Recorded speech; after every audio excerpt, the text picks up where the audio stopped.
Science के important topic है wave तरंग गति से संबंधित महत्वपूर्ण प्रश्न। चलिए देखते हैं। पहला क्वेश्चन है, निम्न में से कौन सी यांत्रिक तरंग है? ए ऑप्शन दिया रेडियो तरंगे, बी एक्स तरंगे, सी प्रकाश तरंगे, डी ध्वनि तरंगे। तो यांत्रिक तरंग के अंतर्गत ध्वनि तरंग आती है, तो इसका डी ऑप्शन हमारा सही हो जाएगा। चलिए देखते हैं अगला क्वेश्चन। अगला क्वेश्चन दिया, दीर्घ रेडियो तरंगे पृथ्वी की किस सतह से परिवर्तित होती हैं? ए ऑप्शन दिया क्षोभ मंडल, बी आयन मंडल, सी है क्षोभ सीमा, डी है समताप मंडल। तो दीर्घ रेडियो तरंगे जो होती है पृथ्वी के आयन मंडल से परिवर्तित होती है, बी ऑप्शन सही हो जाएगा। यह मंडल 80 से 400 किलोमीटर की ऊंचाई के मध्य स्थित है। यहाँ की हवा विद्युत आवेशित होती है, तो बी ऑप्शन इसका सही हो जाएगा हमारा। चलिए देखते हैं अगला क्वेश्चन। अगला क्वेश्चन दिया है, रेडियो तरंगों के विक्षेपण के लिए वायुमंडल के निम्नलिखित स्तरों में से कौन सा स्तर उत्तरदायी है? ए दिया क्षोभ मंडल, बी है मध्य मंडल, सी है समताप मंडल, डी है आयन मंडल। तो जो इसका सही उत्तर हो जाएगा वो हो जाएगा डी ऑप्शन आयन मंडल। रेडियो तरंगों के विक्षेपण के लिए आयन मंडल जिम्मेदार है। यह मंडल जो होता है 80 से 400 किलोमीटर तक फैला होता है, 80 से 400 किलोमीटर तक फैला होता है, और यहाँ की हवा जो होती है वह विद्युत आवेशित होती है। चलिए देखते हैं अगला क्वेश्चन। अगला क्वेश्चन दिया, कौन सी तरंगे शून्य में संचरण नहीं कर सकती है? ए ऑप्शन दिया प्रकाश, बी ऊष्मा, सी ध्वनि, डी है इलेक्ट्रोमैग्नेटिक। तो निर्वात में कौन सी तरंग नहीं चल सकती? तो वह तरंग है ध्वनि तरंगे हैं, तो इसका सी ऑप्शन हमारा सही हो जाएगा। चलिए देखते हैं अगला क्वेश्चन। अगला क्वेश्चन दिया, कॉस्मिक किरणें हैं। ए ऑप्शन दिया आवेशित कण, बी दिया अनावेशित कण, सी आवेशित तथा अनावेशित दोनों हो सकती हैं, डी उपरोक्त में से कोई नहीं। तो कॉस्मिक किरणें जो हैं आवेशित कण हैं, इसका ये ऑप्शन हमारा सही हो जाएगा। कॉस्मिक किरणें आवेशित कण हैं। कॉस्मिक किरणें विद्युत चुम्बकीय स्पेक्ट्रम का भाग नहीं है, ये उच्च ऊर्जा के आवेशित कण हैं जो अंतरिक्ष में लगभग प्रकाश की गति से गमन करते हैं। इसका ये ऑप्शन हमारा सही हो जाएगा। चलिए देखते हैं अगला क्वेश्चन। अगला क्वेश्चन दिया, कॉस्मिक किरणों के संबंध में निम्न कथनों में से कौन सा सही नहीं है? ए ऑप्शन दिया ये वे विद्युत चुम्बकीय तरंगे होती हैं, बी ऑप्शन दिया उनकी तरंगदैर्घ्य बहुत छोटी होती है, सी ये बहुत अधिक ऊर्जा वाले आवेशित कणों से बनी होती है, डी वे सूर्य से उत्पन्न होती है। तो कॉस्मिक किरणें जो होती है विद्युत चुम्बकीय तरंगे नहीं होती हैं, तो ये ऑप्शन यहाँ पे हमारा सही होगा। चलिए देखते हैं अगला क्वेश्चन। अगला क्वेश्चन दिया हमारा, परा उच्च आवृत्ति यूएचएफ की तरंगें साधारणतः संचरित की जाती हैं। ए ऑप्शन दिया भू तरंगों के रूप में, बी आकाश तरंगों के रूप में, सी है अंतरिक्ष तरंगों के रूप में, डी ऑप्शन दिया पृष्ठ तरंगों के रूप में। तो इसका जो सही आंसर हो जाएगा वो हो जाएगा सी ऑप्शन अंतरिक्ष तरंगों के रूप में। यूएचएफ जो उच्च आवृत्ति की तरंगें हैं वे संचरित की जाती हैं अंतरिक्ष तरंगों के रूप में। इसका सी ऑप्शन हमारा सही हो जाएगा। चलिए देखते हैं अगला क्वेश्चन। अगला क्वेश्चन हमारा दिया है, दो उत्तरोत्तर सुरंग अथवा दो उत्तरोत्तर गर्त के बीच की दूरी को क्या कहते हैं? ए ऑप्शन दिया आयाम, बी है तरंगदैर्घ्य, सी है आवृत्ति, डी है इनमें से कोई नहीं। तो इसका जो राइट आंसर हो जाएगा वो हो जाएगा बी तरंगदैर्घ्य।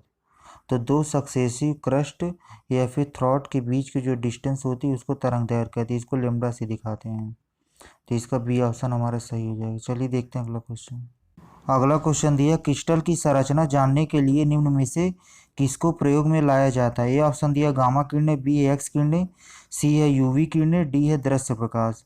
तो क्रिस्टल की संरचना जानने के लिए किस किरण का प्रयोग करते हैं? तो एक्स किरणों का प्रयोग करते हैं, बी ऑप्शन हमारा सही हो जाएगा।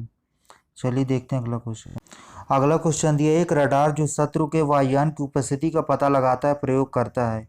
ए ऑप्शन दिया प्रकाश तरंगे, बी रेडियो तरंगे, सी ध्वनि तरंगे, डी कणातीत तरंगे। तो इसका जो सही आंसर हो जाएगा वो हो जाएगा हमारा बी रेडियो तरंगे। रडार एक ऐसी प्रणाली है जिसमें विद्युत चुम्बकीय तरंगे विशेषतः रेडियो तरंगों की सहायता से स्थिर एवं गतिमान दोनों प्रकार की वस्तुओं की रेंज, ऊंचाई, दिशा एवं गति का पता लगाया जा सकता है। तो रेडियो तरंगों का यूज होता है रडार में, बी ऑप्शन सही हो जाएगा। चलिए देखते हैं अगला क्वेश्चन।